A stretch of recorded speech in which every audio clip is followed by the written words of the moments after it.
Okay, let's go. So we're on Kuf Yud Testament Aleph. V'shahaya b'chor notel shnei chalakim. So the b'chor gets two chalakim. This time about the benot slavchad, the two dots.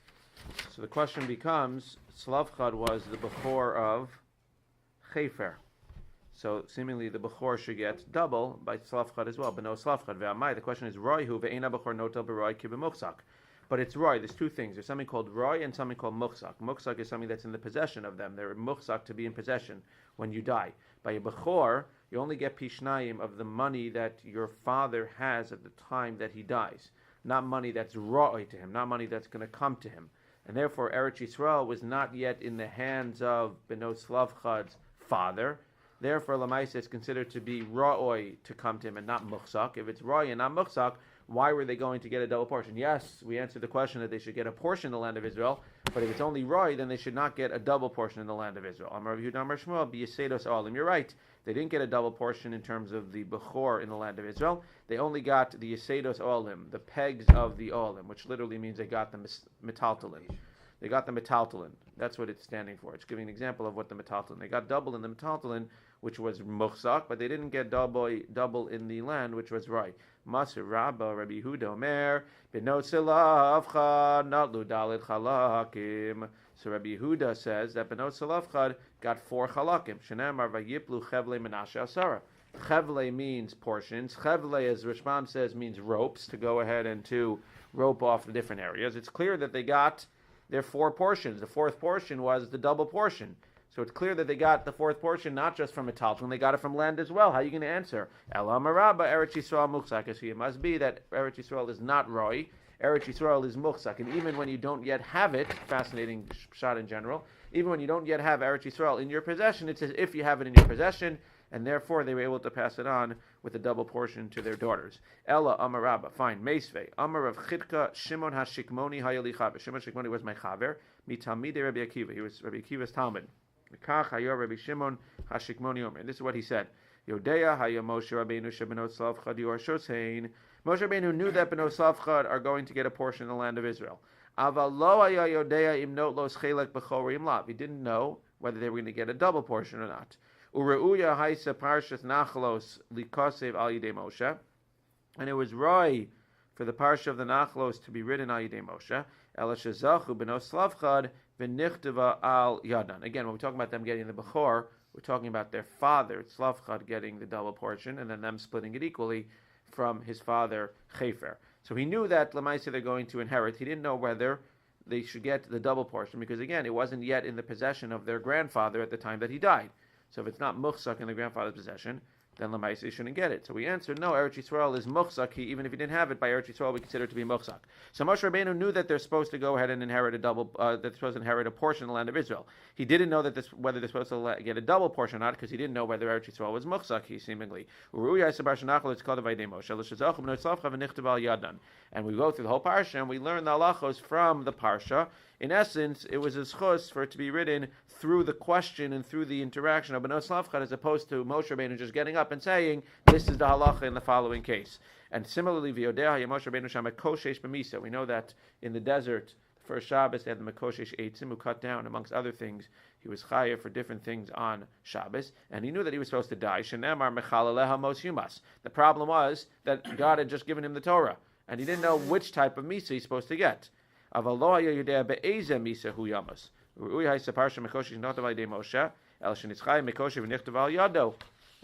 it should have been written al yidei Moshe. He should have said, if somebody does this and X, Y, Z on Shabbos, he gets this skila tzreifa herachanek, whatever it is.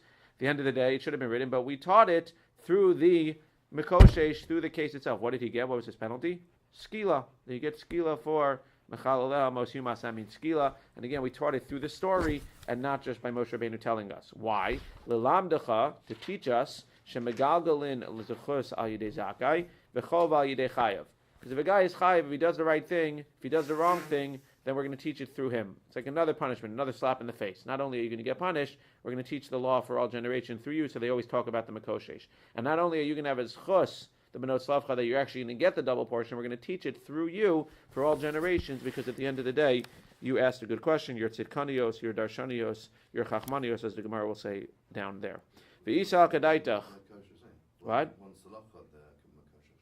I'm sorry? Wasn't Salafchad. It might have been. Okay, but again, so then it would be his daughters, it was through him, and then if it was Salafchad, so then it's learning it through him. For Isa Gadaydach, it's not a contradiction of each other. You can be teaching one positive thing through the daughters and one negative thing through the father. For Isa Gadaydach Eretz Yisrael Muchzekes. So now the question becomes, if in fact it's Pashatas that Eretz Yisrael is Muchzekes, Maika Mistafgalei.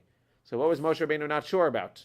That means we know that Eretz Yisrael is Muchzekes. How can you say Moshe Rabbeinu wasn't sure whether they should get the double portion or not? Because he wasn't sure whether it was Muchzekes or not. What does that mean? We know it's Muchzekes. Says the Gemara, no, he gufa kamistafkale. No, he didn't know. The only reason we know because he wasn't sure. He asked, he was told, and now we know. But it doesn't mean that he knew at the time. Because what did HaKadosh Baruch Hu say to the people that came out of Eretz Mitzrayim? I'm going to give you the land of Eretz Yisrael as a morasha. What's a morasha? Either Yerusha lachahi lachem avosechem. Either it's a Yerusha from your forefathers. Who's that? Avram, Yitzchak, and Yaakov. If it's actually a Yerusha from your forefathers, then it's as if it was in your possession the entire time. It's as if it was muchzak. It's then, if you die, even though you never got the land, you never went into the land, it can be passed on to your children with a double portion. So that's if you learn morasha as being a Yerusha. Odilma, it's literally morasha, shemorishin ve'enan yorshin. Yes, it could be passing through you to go to your children, but you don't actually ever yoresh it. If you never yoresh it, then lemaisa, you can never pass on the double portion because it's not actually yours. Yes, we're going to use you, as the Gemara discussed already, we're going to use you to figure out exactly how much your children get. We're going to say through their fathers, if they were alive in Egypt or if they were alive at the time, fine, Eina Chanami, but we don't actually consider it as if you ever possessed it, and therefore your children cannot get double based on the fact that you, quote unquote, have it now, or that it went through you. So that's the question he didn't know. Is Morashah literal? That it's Morishin Vein and Yorshin, it just goes through you, and therefore the Bnei Safcha will not get a double portion? Or is it Yerusha Lachem Avosechem, that it's Yerusha from your parents, and it was as if the father actually did inherit it, and therefore it could pass on the double portion? But he didn't actually know. He asked a question, HaKadosh Baruch Hu told him the answer. Shkayach, now we know that they got a double portion, and Lemaisa, now we know that it's Muchzak based on what the answer was, but you can't ask me, how did Moshe Rabbeinu ask the question if he knew that it was Muchzak? He dafka did know that it was Muchzak, and that's the question that he asked. And that's what it says, Tivi'emo v'tita'emo b'harna chalascha.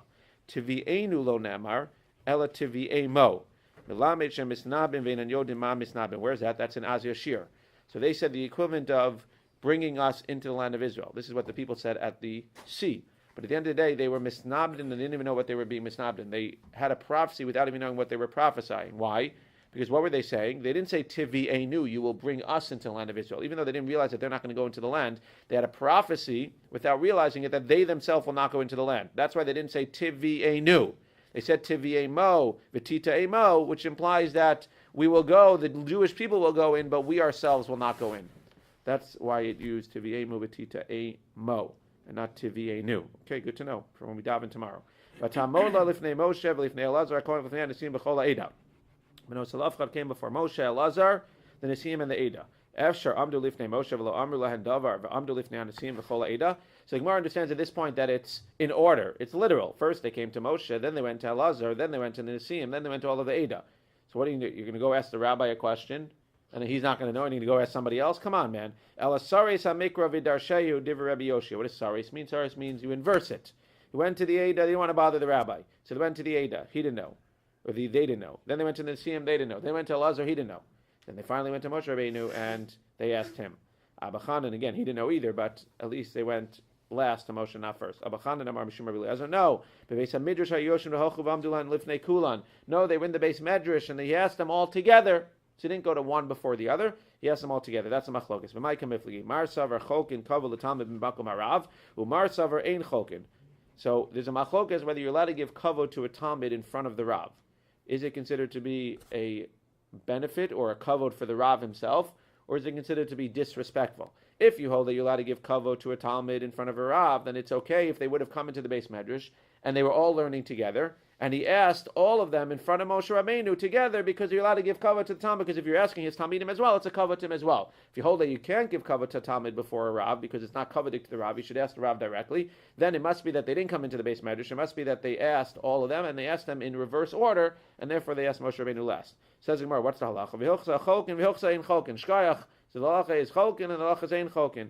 Kasha hilchsa hilchsa. Understand? Make up your mind. Says Gemara, no. Hilchsa hilchsa lo kasha. Hadipalig le Rabbi Yikara. Hadilo palig le Rabbi Yikara. When the Rebbe himself gives kavod, which he always should, hopefully, to the Talmidim, then it's a kavod to go ahead and give kavod to the Talmidim in front of the Rebbe. But if the Rebbe himself doesn't give kavod to his Talmidim, then it's not a kavod to give kavod. Then it's not a kavod to give it to the Talmidim in front of the Rebbe. And again, this case seemingly is when and the machlokes is whether you give chokin or not. Yeah. The assumption is Moshe Rabbeinu was sitting among both in the Siyam and the Eidah. We know that's for sure not true, no? In the base medrash, they were learning together. What do we go into the yeshiva? What happens here? The Rebbe Moshe Rabbeinu the Moshe was always by either his Eidah or all day. Okay, Never maybe among the people. it could be that it's That was the whole. Huh? Where does it say he was never by the people? No, he was always in the other He way. was teaching them. He taught them for 40 years. Where was he? yeah, I don't know. Not the whole. I mean.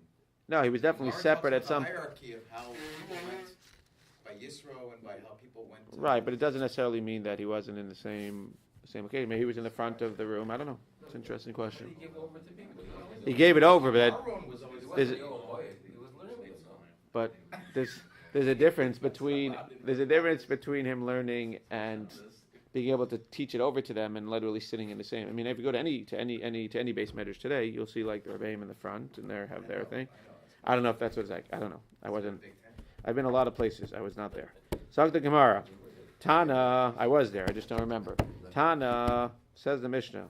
B'noslavchad chachmani yosein, tarshani yosein, tzidkani yosein.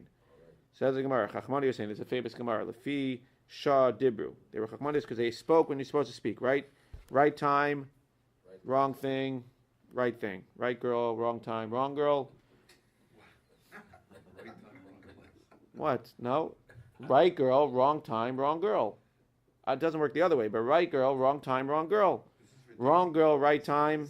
I'm not sure. That's the dating advice I give. I don't know. Damar Shmuel bar Rav Yitzchak. Shmuel says the name of Rav Yitzchak. Melami Moshe Rabbeinu Yoshev V'Dorish Parshas Yevamin. Shneimar Ki Yeshu Achim Yachtav. He was giving over the Parsha of Yevamin. That if you go ahead and the brother dies and there's no children, then the brother-in-law goes ahead and marries her. However, Moshe Rabbeinu said, your mother is exempt from Yibum. Your mother's exempt from Yibum because your father Tzlafcha died and he has daughters.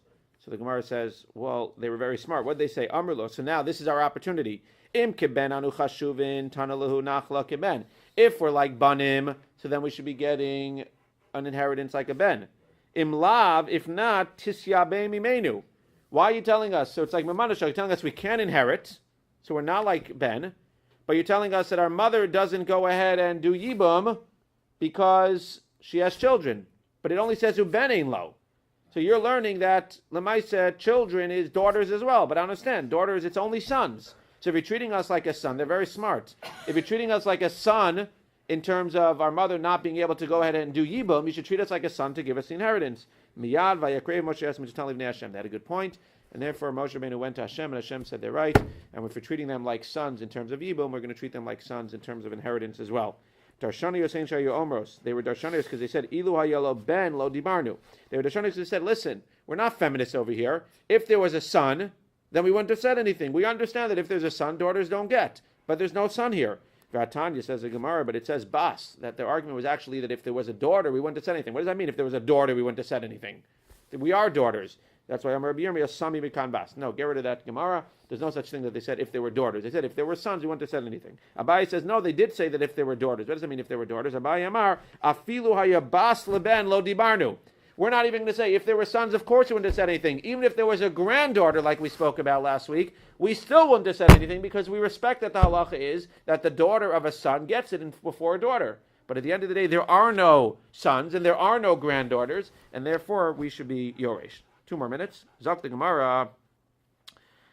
Abai Amar Filu Hayabas Tzidkanios Hein Shelo Nisu Ela Lahagun Lahen. They were Tzidkanios because they only went ahead and they only married people that were fit for them. As the Rashbam explains, the women of that generation were not allowed to marry out of the tribes. We're going to discuss this in tomorrow's daf. The B'not Salavchad, seemingly because they were Tzidkanios, they were actually allowed to marry out of the tribe. However, Lamaisa, they chose not to marry out of the tribe, not necessarily to keep the Yerusha in the tribe, but because they found the most Hagun Lahem, even though the other guys in the other tribes were stronger and wealthier and buffer than the ones in their tribe. At the end of the day, Lamaisa, they wanted the ones that were the biggest Talmidei Chachamim, and they wanted the ones that were Hagun Lahem, and they waited because they were Tzekanios and married in the tribe. Tani Rabbi Eliezer ben Yaakov, Afilu Ketana Sheben Lo Nasa Pchusa Me'arbaim Shana. Even the youngest of them did not get married before 40. Ini, is that true? How could that be? This is not biologically true today.